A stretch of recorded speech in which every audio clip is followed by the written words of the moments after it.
Good morning बंधुरा तुम्हारा सबाई केमन आछो आई होप तुम्हारा सबाई भालो आछो आमिओ भालो आछि। और सन्ध्यार सकाले सुंदर मनोरम ब्लग निये चले एसेछि। এই দেখো আজকে আছে স্কুল থেকে এসেছি তো আমার মেয়ে খুব রাগ করেছে কারণ আসার পথে আমরা আজকে ওকে বাউলি মানে চেয়েছিল তো আমি ওকে দিইনি কিনে, তার জন্য খুব মান। আর এখন তো জানো আমরা এই ডিম টোস্ট খেয়েই বেঁচে আছি সকালে, এইটাই এখন আমাদের হচ্ছে প্রিয় জলখাবার হয়ে গেছে। এইটাই আমরা এখন খাই। এই দুজন মানুষের জন্য আর কি করব, ভাত রান্না করা হয় না, তো এই ডিম টোস্ট খেয়েই এই মানে 1-1.5 মাস চলছে প্রায়, এইভাবেই চলছে আমাদের। তো মান ভাঙানে অনেক চেষ্টা করে মানটা ভাঙালাম, তো এখন একটু খাচ্ছে, বলছে আমি খাবোই না। তো কী বলো তো, এইটা এতটা একগুয়ে, তার মতো এইসব প্রশ্রয় দিই না। তবু আজকে একটু রাগ করেছে, খাইয়ে দিচ্ছি। মানে যখন যা এটা সেটা তখন দিই না, তখন তো দিই না, পরে হয়তো আমার দিই, আমার বাজেটের মধ্যে থাকলে তখনও দিই না। যখন বায়না করলে সেই জিনিস তখন সেই মুহূর্তে আমি আর দিই না, পরে দিই। মানে সঙ্গে চাইলে বাচ্চাদের ভিতরে একটা হ্যাবিট চলে আসে যে চাওয়ার সাথেই তো পেয়ে যায়। আর আজকে তো ভাবলাম বরের পকেট মারবো, তো বরের পকেট মারতে গিয়ে কিছুই নেই। তোমরা তো দেখেছো মানে যে আগের ব্লগগুলোতে যে আমি ধুয়ে দিই, কেচে দিই ভেবে, টাকা শুদ্ধ ওয়ালেট শুদ্ধ কেচে দিই। তো আজকে আর চেক করে দেখলাম তা কিছুই নেই। তো বন্ধুরা আজকে এত ক্লান্ত, আজকে সাইকেল নিয়ে গেছিলাম, এত ক্লান্ত হয়ে গেছে কি বলবো। এখন এসে কাজ করতে ইচ্ছা করছে না। সকালবেলা ঘরটা মুছে দিয়ে গেছি, স্নান টান করেই বেরিয়েছিলাম। আর এখন এই যে কয়েকটা না কাচলেই নয়, মানে এই কদিন ধরে ওই সকালবেলা ঘর মোছাতে আর কাচা হয় না। তো আজকে ভেবেছি যে কাচবো। তো স্কুল থেকে খেয়ে দিয়ে এই যে তারপরে যে শুরু করেছে, তারপরে রান্না রয়েছে, তো ভাবছি ক্লিন করে রাখি। আর তারপর ভাবছি একটু কাজও অনেকটা কাজ রয়েছে, ভাবছি করবো, সেই কাজটা দেখি সময় পেলে করি। এগুলোকে ভিজিয়ে দিয়ে তারপরে আবার বাদ বাকি কাজগুলো করবো, এগুলোকে ভিজিয়ে দিই।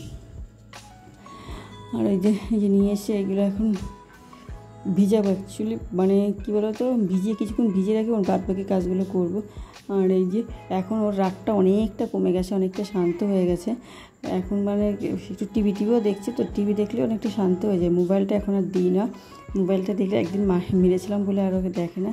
তখন এগুলো ভিজিয়ে রেখে আসি কলপারে। আর এসে ভিজিয়ে এই যে বিছানাগুলো গুছিয়ে দিচ্ছি, মানে ক্লিন করছি। এটা দেখো, এটা এখন ঘুমায় না, কিন্তু মাটা সব উপরে ঘুমায়, এই বিছানাটা তবুও মেয়ে খেলাধুলা করে না, মেয়ে অগোছালো করে রাখে, ভালো লাগে না দেখতে। তো আজকে এখন করেছি। আর এই দেখো আমি বলছি ওকে সত্য সরবেই না, ওই দেখো কী করেছে দেখছি। যে বাড়িতে বাচ্চা নেই সেই বাড়িতে তোমার মজা বুঝতেই পারো না। এইগুলো হয়তো একটু কষ্ট হয় মার, কিন্তু এগুলো সত্যি কথা, মা যারা এগুলো ফিলিংস করতে তার খুব আমার অন্তত খুব মানে ভাল লাগে। আর খুব ভাল লাগে যে আমার বাচ্চাটা এরকম করছে, তো খুব ভাল লাগে আমার, কেন জানি না। আর এই দেখো গোছানোর সাথে এরকম করে দিচ্ছে, তো এটাও করে, এগুলো সব বাড়িতে মোটামুটি করে। আর এটা হচ্ছে অনেক বাচ্চাদের মারা বকা, আমার যতবার কষ্ট করবো, কিন্তু ওর শৈশবটা কি নষ্ট হতে দিই না। আর ও যার ইচ্ছা সেটাই করুক, ওটা বেশি দুষ্টুমি করলে আমি কখনোই বকি না, কিন্তু অন্য কিছু করলে দেখুন কাচা ধোয়া করে এই যে যাচ্ছি। রোদ উঠেছে ভালোই, দেখি বা নেড়ে দিয়ে আসে, আজকে বাইরেই নেড়ে দেবো। তো এত রোদ তো গামছাটা মাথায় দিয়েই যায়, তাহলে ভালো ভেবে রোদটা কম লাগবে খুনি। আর এখন কী বলো তো, মুখে মাস্কও পরছি না, আজকেই যেমন মাস্ক পরিনি, এই রোদের মধ্যে এসছি।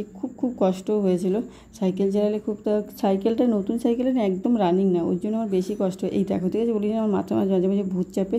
এই যে এখন ফট করে মনে পড়েছে, তাহলে একটু ঝুল খুব একটা পড়েনি, কিন্তু ভাবছি বর্ষাও পড়ে যাচ্ছে, এরপরে কোনো বর্ষা নামলে না এই ঝুলগুলো এই দেওয়ালে হাটকে যাবে, তখন আর পরিষ্কার হবে না। তো এখন এই যে পরিষ্কার করে নিচ্ছি। অনেক ভাবছি কিছুদিন, ভাবছি আর এর পরের দিন একদিন ধরবো। তো ডিপ ক্লিন আজকে আমার করবো, আমার রুম আছে পুরো হোমটাকেই ডিপ ক্লিন করবো, মানে ঝুল টুল ভেঙে একদম পরিষ্কার করে। দেখো এই রুমটার অবস্থাও খারাপ, এটাও মানে মাঝে মধ্যেই করা হয়। তো এইখানে এখন একটু ঝুলটা কম পড়ে, মানে রান্নাটা কম পড়েছে। আর এই তোমাদের একটা জিনিস দেখায়, দেখেছো আমি উপরে জামা কাপড় মেলে দিয়ে এসেছি, তোমাদের দেখলে মানে আমি দেখালাম যে মিলে দিয়েছে আর বৃষ্টি নেমেছে। আর কিন্তু আমি জামা কাপড় তুলতে যাইনি এই কারণে আমার ফালতু তোলা হবে, কারণ সবই নেড়ে দিয়ে এসেছি, সঙ্গে বৃষ্টি নেমেছে। আর এর মধ্যে না ঝুল পরিষ্কার করা উচিত না, তো গায়ে লেগে যাওয়ার ভয় থাকে, তাই সবই নেমেছে বলে আমি ওটা পরিষ্কার করেই নিচ্ছি। আবার কবে কী করবো ধরবো, তো আমার রুমটা করে নিচ্ছি, দেখেছো। আজকে মানে ভালোভাবে ধরেছি যে আমরা মাঝে মধ্যেই করতে হয়, না হলে না নোংরাটা জমে থাকে। ওই জন্য ঘরে নোংরাটা পড়তে দিলে আমার একটা অস্বস্তি হয়, তো সেই জন্য আমরা পরিষ্কার করে নিচ্ছি। আর এই যে ডিপ ক্লিন করে নেবো, একদম হয় পরিষ্কার, একদম ঝাঁ চকচক করে নেবো। ঝাঁ চকচক রুমটাকে একটু রং করার দরকার আছে, ভাবছি করবো, কিন্তু সেই করবোই করা হচ্ছে, কিন্তু সে করাই হচ্ছে না। ভাবছি আমার রুমটা একটু পুটি টুটি করে আর কি রুমটাকে একটু ভালো করবো, একটু কি এখন পরিকল্পনা করেই যাচ্ছি, কিন্তু কবে কী হবে বলতেই পারছি না। সব কিছু তো টাকার দরকার, টাকা ছাড়া তো আর কিছু হয় না। তো টাকা কবে হবে তখন করব, কিন্তু সত্যি কথা এখন বাইরেটা একটু ভালো লাগে, এই আমার রুমটা এখন আর ভালো লাগছে না, একদম মানে সে কেমন হয়ে গেছে, মানে হোয়াইট সিমেন্ট মারা ছিল। এখন একটু অন্য রুমগুলো কিন্তু কালার করা দেখেছো, আমার রুমটা একটু অন্যভাবে করব বলেই আমি তখন করিনি কালারটা, যে আমি একটু ভালোভাবে করবো আমার রুমটাকে। তো তার সময় আর হচ্ছে না, সেটাও কত বছর হয়ে গেল, আমার রুমটা আর কমপ্লিট করা হলো না। তো বন্ধুরা বাদবাকি ভিডিওগুলো এত বড় লেন্থ হয়ে যাচ্ছে বলে আমি আর করলাম না, বাদবাকি পরের পার্টে দেখাবো। আর এই যে ডিপ ক্লিন তো করলাম, দেখো চুল টুল ভেঙে, আর আমি ঘরে সকালে মুছেছিলাম বলে এখন আর ক্লিন করবো, মুছবো না, কে ওয়াশ করবো, এত বারবার করা যায় না, রেগুলার করতে এত একটা ঘর পরিষ্কার করতে খুব কষ্ট হয়। তো ডিপ ক্লিন হয়ে গেল আমার এক্ষুনি। আর বন্ধুরা তোমরা যে যেখান থেকে আমার ব্লগটাকে দেখছি সবাইকে অনেক অনেক ভালোবাসার অভিনন্দন। আর প্লিজ বন্ধুরা সাপোর্ট করার পুরো ফুল টাইম ওয়াচ করো। তোমরা সবাই ভালো থাকো, সুস্থ থাকো, আর আমার একটু শেয়ার করে দাও তোমরা একটু সহযোগিতা না করলে হচ্ছে না বন্ধুরা।